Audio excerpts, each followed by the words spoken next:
Yo, yo, yo, what is up, my fallopian tubers? Cesario from the barrio coming back at you with another video response for your butt. Man, this is for Silverjackify, who now has 12K subscribers.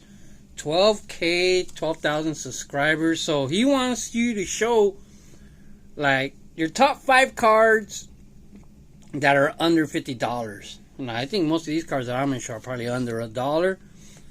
And some might not even count. I don't know. It's up to you. But these are some of my favorite cards that really are worthless. Alright? So, I'm going to start off with this one. This one, for whatever reason, it always reminds me of Silverjackify. And I love this card. Okay? This is one of baseball's biggest pranksters, and the Dodgers relief pitcher Roger McDowell. All right, but look at this. This is just one of my favorite cards, man. It's just awesome, and it's pretty much a worthless card, but it always reminds me of Silverjackify. I don't know if it's just to me all white people look alike or whatever, but always remind me of Silverjackify. And this is one of my favorite cards. Love it. Look at that. Sweet. I can relate to this. That's kind of stuff I wear. Alright? So we're going to go with card number 2 right here. Is this bow nose with Bart Simpson. I show this card a lot. All the time when people have these type of video responses. It's a Broder card. Broder, the reason these are known as Broder cards is some guy Broder was making cards in his garage. This was like way back in the late 80s, early 90s. And so these type of cards that were custom cards became known as Broder cards, because I think that was the guy's last name or something. Alright, so the old custom cards that you could only buy at card shows, were called Broder cards, man. And I just thought this was awesome. I mean, there you go, man. Bart Simpson, who was the shit back in the days. Like, this was way back before The Simpsons actually even had a show. If you guys don't know, The Simpsons were a skit. Were like a little small skit on the Tracy Ullman show, if I remember right. And, and then from there, they got a spin-off known as The Simpsons, which is what everybody knows them from now. But I remember one time when I was in juvenile hall, this guy had a tattoo of Bart Simpson from the Tracy Ullman show. And if you look at Bart Simpson before The Simpsons and the Tracy Ullman show, it was kind of low budget and it really looked odd. But I always remember that his tattoo was ugly. He's like, no, that's the original Bart Simpson before The Simpsons came out. But love this card. So that's card number 2 for me. All right. I'm going to go with card number 3 right here, which is this Tim Salmon. Actually holding a salmon at a fish store. I've always thought this was sick. Just awesome. And of course, you can't wish, but, love to have Mike Trout do something like this, holding a trout. But these are some of those special cards. This is a Randy Johnson kind of special right here. Where he would do these kind of, this is from Score, but this was like something released by, with the Randy Johnson name behind it, of just, cool little things like this. And man, he had this Tim Salmon holding a salmon. So like I said, everybody would love to have a Mike Trout holding a trout, or at least that's what I wish. So this is one of my favorite cards under $50. Alright, so that's 3. Now, these last 2, I don't know if they count or not. But this card, man, I've been showing it forever. This is one of my childhood cards that I made when I was a teenager. Alright, I always wanted to have the Dale Murphy era card. So the real one is right here. This was actually the second one. The first one, I remember I traded it. But the first set of the Dale Murphy, it was just like this too, in the same case. And I traded it away to some just giant Dale Murphy fan. This was way before YouTube. This was on Instagram. And he wanted it so bad. And he was a real Atlanta Braves fan, so I traded it away to him. And then eventually I came across this one again, and I bought it for myself. And I was like, okay, I didn't even post this on Instagram or Facebook back in the days. I was like, I don't want anybody to ask me for it, so I just kept it to myself. Because this was like a dream card, man. You're talking about a dream card. When I was a kid, and 90, 91, not a kid, a teenager, this was a dream card for me, because this card was going for like 30, 40 bucks. It was just way out of my price range.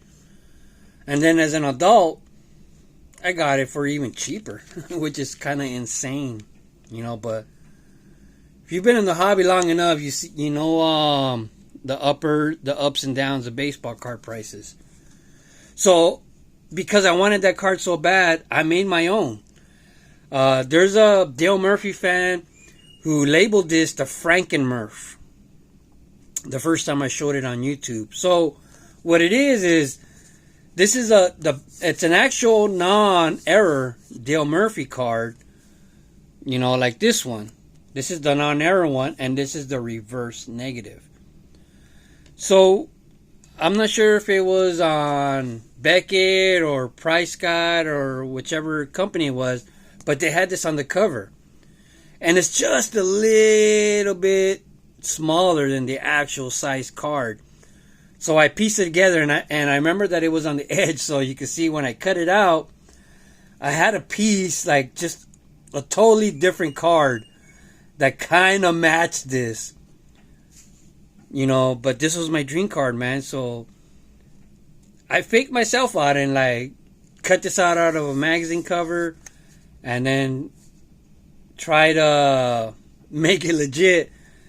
So like I had the actual card. And I was a kid, man. I was like, this was good enough for me. I felt like I actually had the error card, man. So this was sweet. The Frankenmurph. As I forgot the guy's name, Dale Murphy, whatever it was, but he labeled it the Frankenmurph card. And he doesn't really comment on any of my videos, but it seems like anytime I show this card, he always comments, "Hey, the Frankenmurph," So hopefully I'll see him comment on this one. But yeah, this is one of my favorite cards, and it's probably worthless because it's not a real card. Just to give you an example of what I mean, when I was a kid, like say I would get cards that are my dream cards that I could were impossible to find. Back in the days, there was no such thing as the internet, eBay, COMC, anything like that. So the only way you could get the card that you wanted was if you saw it in person. So, around here, I wouldn't see cards like this. I made this myself. Look, at the back is a Mike Heath. This is a Mike Heath 89 Topps card. And I just cut out this Darryl Strawberry prospect card, minor league card, when he was on the Tides. Same thing like this. This was on the cover of a Beckett or a Price Guide, so you can see, like, this is the back of the cover. Look at the disc, $3. Alright, so I would cut them out and then just glue them in the back of real cards. But the thing was that they were never actually the exact precise size of actual cards. So like you see this one, look at it, I just glued it to I don't even know which card this was right here. But I would just glue them to the back. But this is the way they would be on the cover. It would be cut out. They'd have another card on top. Things like that. So they weren't always perfect. But to me, as a kid, I was like, it's like I actually had it. And that was, good enough for me. So that's, one of the things how I made the Frankenmurph. All right. So the last card itself is actually also going to be a custom card that I made. And man, Jackify, Silverjackify, you had me going crazy. I had another card that I wanted to show, and I could not find it. It was the Michael Jordan card that I have. I'm sure you people have seen it if you've been following me for a long time. But it's Michael Jordan dressed as a cowboy. And I went crazy looking for that card, and I never found it. So, but that would have made my top 5 cards. But another card I went crazy looking for was this Fernando Valenzuela, which is also a custom that I did as a kid. So think about this. I did this in 89 or 90. So I went crazy looking for this card because I looked in all my Dodger boxes. And I didn't realize that I actually had it with my original set. But look at that. I remember when I would see this card as a kid, it always reminded me, like, it looked like he was playing a guitar or, bass or something. So I taped this card together, cut out a guitar from a magazine, cut it out. You can see let me put this on the side. But this is the actual card. It's the real card. And I just try to, man, you can see the tape. This job is kind of awful compared to what I would do now. But I had to cut out the guitar so you could see his arm playing it. And then I cut the neck. The neck I remember, was real long. And it probably stuck out to like here. So I had to cut it so it would all fit in the card so I could put it in the binder. Which, once I found it, because I went looking through all my Dodger boxes, my Fernando Valenzuela PC, looking for this card, and I just couldn't find it. The last place I looked was in the binder for the set, and then I found it. I was like, oh, Lord. But there it is. So you can see how I had to cut that and tape it. But it's Fernando Valenzuela El Toro playing the bass guitar. So there you go, man. Those are my top 5s. Let me put that card away back in the set. Silverjackify, congratulations on 12Ks, subscribers. And so, yeah, these are my top 5s. What was this one? Reminds me of you. The Bow Nose.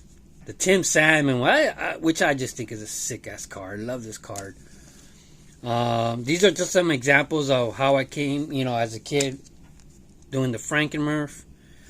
Remember this one just being on the edge, and it was cut off like this, and then like this was on the edge of the front page, so the back was, this would be the back page. And I just cut out another card that kind of would fit in there, but obviously it didn't. But at first look, it looks legit, right? But man, Silverjackify, congratulations on 12K. Love the hobby, people. And just keep collecting baseball cards forever, I say. Ciao!